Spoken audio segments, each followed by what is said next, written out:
Masa ke sekolah warnanya seperti ini? Rengekku sewaktu Mom mengecat rambutku di kamar mandi. Aku duduk di toilet yang tertutup dengan handuk tua tersampir di pundakku.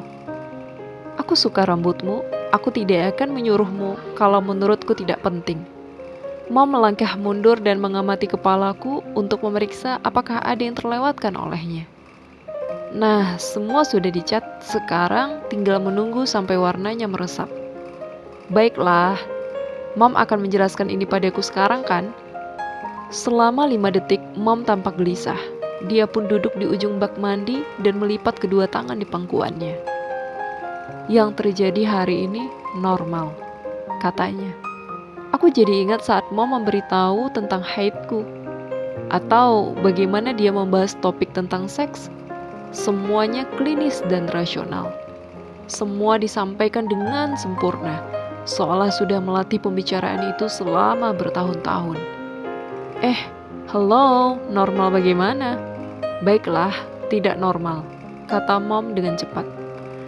Normal untuk kita, seiring dengan mulai tumbuhnya kemampuanmu, sisi malaikatmu akan mulai menampakkan dirinya dengan lebih kentara. Sisi malaikatku hebat, seolah-olah aku belum cukup dibuat repot saja. Tidak seburuk itu, kata Mom. Kau akan belajar mengendalikannya.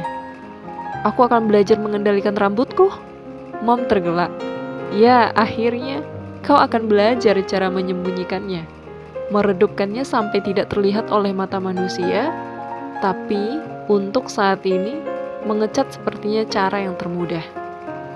Baru kusadari, Mom selalu memakai topi. Di pantai, di taman, hampir setiap waktu kami keluar ke tempat umum dia memakai topi. Mom punya lusinan topi, bandana, dan shawl.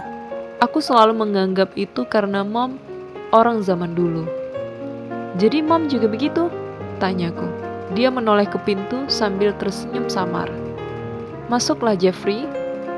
Jeffrey menyelinap masuk dari kamarku, tempat dia menguping dari tadi. Rasa bersalah di wajahnya tidak bertahan lama. Dengan cepat, dia berubah jadi penasaran. Apa aku akan begitu juga? Tanyanya. Masalah rambut ini? Ya, jawab Mom. Itu menimpa sebagian besar dari kita. Untukku, kejadian pertama kira-kira bulan Juli 1908. Aku sedang membaca buku di bangku taman. Lalu, dia mengangkat kepalan tangannya ke atas kepala dan membuka tangannya seperti semacam ledakan. Aku mendekatkan tubuh kepadanya dengan penuh rasa ingin tahu. Dan apakah semuanya terasa melambat, seolah kau bisa mendengar dan melihat hal-hal yang seharusnya tidak bisa? Mom berbalik menatapku. Matanya biru indigo gelap, sewarna langit sesaat setelah mulai gelap. Ditandai dengan bintik-bintik kecil cahaya, seolah Mom benar-benar bercahaya dari dalam. Aku bisa melihat diriku sendiri dalam matanya. Aku terlihat khawatir. Apa kau merasa seperti itu? Tanyanya. Waktu melambat? Aku mengangguk. Dia menggumam pelan sambil berpikir dan meletakkan tangannya di atas tanganku. Anak malang, pantas kau begitu gemetar. Apa yang Mom lakukan saat itu menimpamu? Tanya Jeffrey. Aku memakai topi. Pada zaman itu, perempuan muda sepantasnya memakai topi di luar rumah. Dan untunglah, ketika kebiasaan itu sudah ketinggalan zaman, cat rambut sudah ditemukan. Aku berambut coklat selama hampir 20 tahun. Mom mengerutkan hidungnya, sama sekali tidak cocok untukku. Tapi, apa itu? Tanyaku. Kenapa begitu? Dia diam sejenak, seakan-akan sedang mempertimbangkan kata-katanya dengan hati-hati.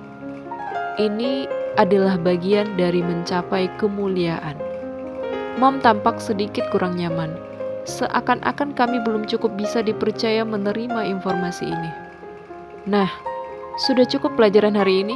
Kalau peristiwa seperti ini terjadi lagi, di depan umum maksudku, menurut pengalamanku, lebih baik bersikap biasa-biasa saja. Kebanyakan orang akan meyakinkan diri mereka sendiri bahwa mereka tidak benar-benar melihat sesuatu. Bahwa itu adalah muslihat cahaya, sebuah ilusi.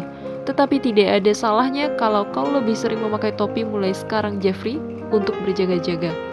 Baiklah, kata Jeffrey sambil nyengir. Dia sudah terbiasa tidur sambil memakai topi Giants-nya. Dan cobalah untuk tidak menarik perhatian pada diri kita, ujar Mom melanjutkan sambil menatap Jeffrey dengan tajam. Jelas-jelas membicarakan sikap Jeffrey yang selalu ingin menjadi yang terbaik dalam segala hal. Sebagai gelandang, pelempar bola, jenis laki-laki peraih semua bintang di sekolah. Tidak boleh pamer, rahang Jeffrey mengencang. Semestinya tidak masalah, jawabnya. Tidak ada yang bisa dilakukan pada bulan Januari kan? Uji coba gulat sudah diadakan November lalu. Tidak ada bisbol sampai musim semi. Mungkin sebaiknya begitu, kau jadi punya waktu untuk menyesuaikan diri sebelum memilih ekstrakurikuler apapun. Baiklah, yang terbaik. Wajahnya kembali dilapisi topeng cemberut. Dia pun pergi ke kamarnya sambil membanting pintu di belakangnya.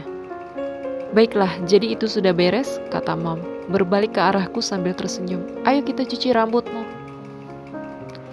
Rambutku berubah menjadi oranye. Seperti wortel yang sudah dikupas. Begitu melihatnya, aku langsung ingin mencukur kepala.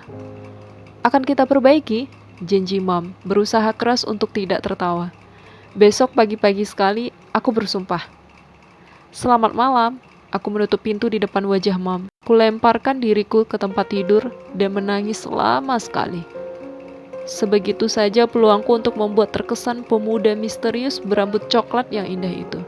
Setelah tenang, aku berbaring di tempat tidur sambil mendengarkan angin mengetuk jendelaku.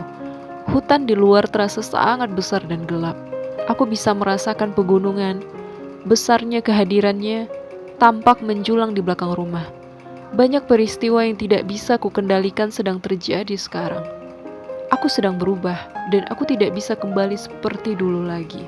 Saat itu penglihatan mendatangiku seperti teman akrab, menyingkirkanku dari kamar tidur dan menempatkanku di tengah hutan berasap. Udaranya sangat panas, sangat kering dan pengap, sulit untuk bernafas. Aku melihat avalanche perak diparkir di ujung jalan. Secara otomatis aku berbalik menuju perbukitan, ke tempat yang aku tahu akan menemukan pemuda itu. Aku berjalan. Kemudian aku merasakan kesedihan, kepedihan, seolah hatiku diiris sembilu, semakin dalam seiring langkah kakiku. Mataku penuh dengan air mata yang tidak berguna. Aku mengerjap untuk menyingkirkannya dan terus berjalan, bertekad menghampiri pemuda itu. Setelah melihatnya, aku berhenti sebentar dan hanya memandangnya. Melihat dia yang berdiri di sana, tanpa menyadariku, membuatku merasa campur aduk antara pedih dan rindu. Kurasa aku sudah sampai.